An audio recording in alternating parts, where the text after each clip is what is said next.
లెక్కకైతే రోజు దుకాణానికి వచ్చి గిరాకీ వేస్తోళ్లకు ఏక్ నెంబర్ సరుకులు ఇవ్వాలి. అట్లయితేనే వాళ్ళు రేపు సుతొస్తారు.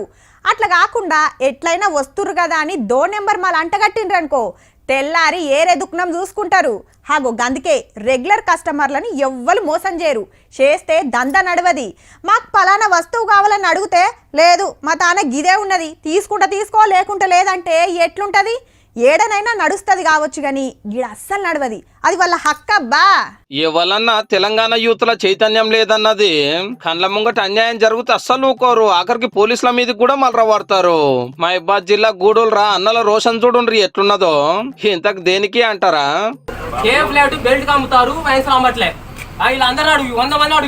గదన్నట్టు వైన్స్ ల కేఎఫ్ లైట్ బీళ్లు దొరుకుతలేవని న్యాయమైన పోరాటం ఎత్తుకున్నది మన యూత్. ఎర్ర టెండల హోలీ ఆడి బాడీ కూలింగ్ చేసుకుందామని వైన్స్ కాడికి వస్తే తాళం పెట్టి ఉంది. ధూపం మీద ఉన్న బీరన్నలు ఆ కోపం ఈ కోపం భద్రకాళి దుకాణం మీద చూపియబోతుంటే పోలీసులు ఉరుకొచ్చిర్రు. మతలాబ్ అంది వీళ్ళకి కావాల్సిన బీల్ రమ్మకుట బెల్ట్ షాప్ లకు సప్లై చేస్తురట. ఆడైతే ఎక్కువ రేట్ వస్తుందా అని. చెల్ తాగేటోళ్ళ కడుపు కొడతారా? అడిగిన బ్రాండ్లు ఎందుకు ఇయ్యారు? స్ట్రాంగ్ బీలర్ మాకొద్దు లైట్ బీలర్ కోసం విరోచితంగా లడాయి చేస్తున్నారు అన్నట్టు. కానిస్టేబుల్ కాక ఎంత సంజాయించినా అస్సలు ఇంటలేరు. ఏడదాకైనా పురుసత అని సారు నవ్వుకుంటా మాట్లాడినా మనోళ్ళు మస్తు కాక మీద ఉన్నారు.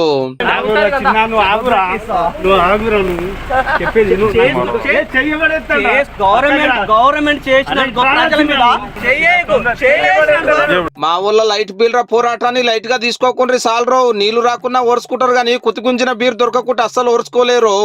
కోరిన బ్రాండ్ చల్లటి బీలరు సరిపోని దింపి పుణ్యం కట్టుకోండి జరా.